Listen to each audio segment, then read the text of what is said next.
आलू पराठा घरातील प्रत्येक मेंबरला खायला गरमागरम खूपच आवडतो. पण बऱ्याचदा ना तो बनवायला कंटाळा केला जातो, कारण या आलू पराठ्याचं स्टफिंग भरा, नंतर पराठा लाटताना हा पराठा फुटतो, पोळपाटाला चिकटतो. म्हणूनच तर मी आज यूट्यूबवर कदाचित पहिल्यांदाच भन्नाट अशी ट्रिक शेअर करणार आहे, ज्यामध्ये तुम्हाला आलू पराठा तर मिळेल, परंतु स्टफिंग भरण्याचं ना आलू पराठा चिकटण्याचं, फुटण्याचं टेन्शन असेल. आणि असा मस्त असा टमटमीत फुलणारा आहे, मऊ लुसलुशीत असल्यामुळे सगळ्यांनाच आवडणार चला आहे. तर मग लगेचच या बनवायला सोप्या परंतु थोड्याशा वेगळ्या प्रकारच्या आलू पराठ्याच्या रेसिपीला सुरुवात करूया. तर हा आलू पराठा बनवण्याकरिता मी या ठिकाणी 4 मध्यम तर एक मोठ्या साईजचा बटाटा उकडवून घेतलेला आहे. घेतलेले बटाटे पहिले उकडायचे कसे हे सांगते, कारण ते फार महत्त्वाचं असतं. तर बटाटे स्वच्छ धुवायचे, कुकरमध्ये ग्लासभर पाणी टाकायचं, त्यावर एखादी प्लेट किंवा स्टँड ठेवायचे आणि मगच त्यावर बटाटे ठेवायचे. डायरेक्ट बटाट्यांचा पाण्याशी संबंध यायला नकोय. फक्त 3 शिट्ट्या काढायच्या आणि मऊसूत असे बटाटे उकडून घ्यायचे. यामुळे बटाटे जास्त ओलसर होत नाही, चिकट होत नाही. घेतलेले बटाटे सोलून छान असे व्यवस्थित किसून घेतले. आता वाटण तयार करून घेते. त्यासाठी मिक्सरच्या भांड्यात चवीनुसार आलं, लसूण आणि मिरच्या घातल्या. या ठिकाणी हिरव्याच मिरच्यांचा वापर करते, तुम्ही लाल तिखटही वापरू शकता. संपूर्ण साहित्य कोरडंच मिक्सरला फिरवून घेतलं. आपलं या ठिकाणी झटपट वाटणंही तयार झालंय. तयार झालेलं वाटण लगेचच याच परातीमध्ये काढून घ्यायचंय.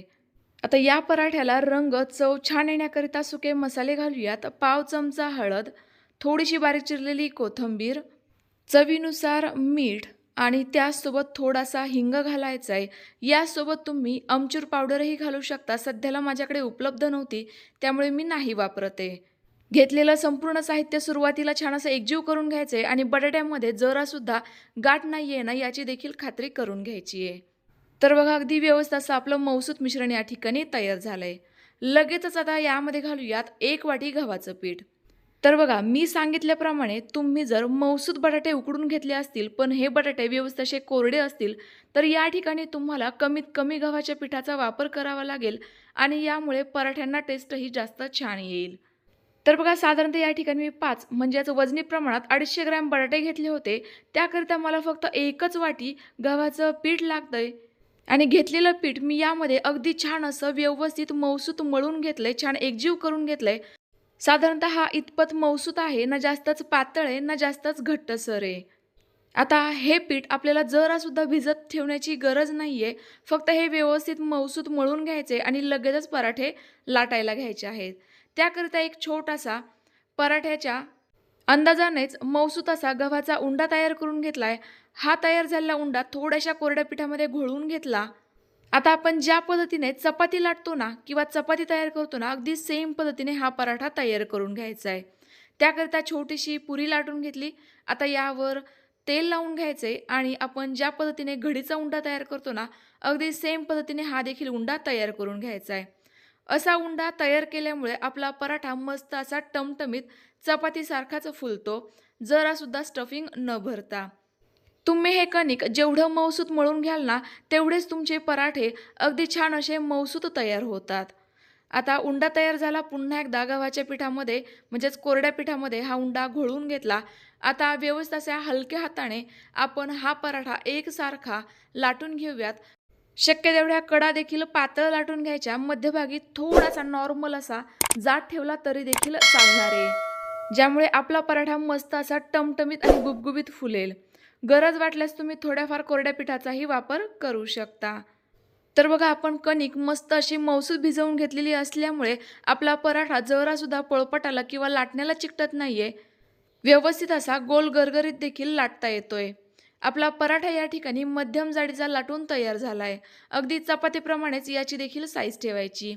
तयार झालेला पराठा लगेच भाजून घेऊयात. त्याकरिता तव्याला थोडंसं तेल लावून घेते, कारण आपला हा पराठा पहिलाच आहे, तव्याला चिकटायला नकोय. लगेचच पराठा घालायचा आहे. गॅसची फ्लेम फुल करायची आहे आणि वरील साईड कोरडी होईपर्यंत किंवा याला हलकेसे बबल येईपर्यंत वाट बघायची. बबल यायला सुरुवात झाली की जरासं यावर तेल टाकायचे आणि लगेच हा पराठा पलटवून दुसऱ्या साईडने देखील शेकवून घ्यायचा. बघा, काय मस्त आपला हा पराठा टमटमीत फुलायला सुरुवात झाली आहे. तर यावेळेला तुम्हाला गरज असल्यास अजून थोडंफार तेल किंवा तूप लावून घेऊ शकता. पुन्हा एकदा पलटवून दुसऱ्या साईडने देखील भाजून घेऊयात. तर बघा, बऱ्याचदा सकाळच्या घाईगडबडीच्या वेळेला आपल्याला नाश्ता बनवायच्या वेळेला असे पराठे बनवायला फारच कंटाळा येतो. तर तुम्ही एकदम साध्या आणि सोप्या पद्धतीने हा आलू पराठा नक्की ट्राय करून बघू शकता. खमंग चटपटीत तर होतोच, पण त्याचसोबत ना मऊ लुसलुशीत असतो. त्यामुळे तुम्ही जर टिफिनला हा पराठा बनवून दिला तर दुपारच्या वेळेला देखील असून असाच मऊ लुसलुशीत राहतो. अगदी एकूण एक पराठा सहजरित्या फुलत असल्यामुळे तुम्हाला जास्तीचं टेन्शन घेण्याची अजिबातच गरज नाही आहे. बघा, आता हा माझा दुसरा पराठा आहे आणि हा सुद्धा काय मस्त असा फुलायला सुरुवात झाली आहे. तर यापूर्वी मी तुमच्यासोबत स्टफिंग भरून अचूक पद्धतीने अगदी बारीक-सारीक टिप्ससह आलू पराठे कसे बनवायची याची रेसिपी शेअर केली आहे. ती जर रेसिपी तुम्हाला हवी असेल तर मला कमेंट्स करा किंवा मग यूट्यूबच्या सर्च बारमध्ये जाऊन आलू पराठा बाय खाद्यप्रेमी असं सर्च करा. तुम्हाला रेसिपी मिळून जाईल. तर तुम्हाला माझ्या या रेसिपीज कशा वाटतात कमेंट्स करून नक्की कळवा. रेसिपी आवडली असल्यास लाईक करा आणि जास्तीत जास्त शेअर करा. पुन्हा एकदा भेटूयात तुमच्याच आवडत्या छानशा इंटरेस्टिंग रेसिपीसोबत. तोपर्यंत रेसिपी ट्राय केल्यानंतर त्याचे फोटो माझ्यासोबत इन्स्टा किंवा फेसबुक पेजला नक्की टॅग करा. तयार झालेला पराठा मी तुम्हाला फोडून दाखवते. बघा, किती मस्त असा काठोकाठ फुललेला होता, त्यामुळे मऊ लुसलुशीत आहे. जरासुद्धा चिवट वातड झालेला नाही आहे. त्यामुळे हे पराठे तुम्ही अगदी लोणच्यासोबत जरी सर्व केले तर देखील मुले किंवा घरातील संपूर्णच मंडळी आवडीने खाणार आहे. त्यामुळे मी सुद्धा लगेचच खाऊन बघते. पुन्हा एकदा भेटूयात अशाच एखाद्या छानशा रेसिपीसोबत. तोपर्यंत बाय बाय.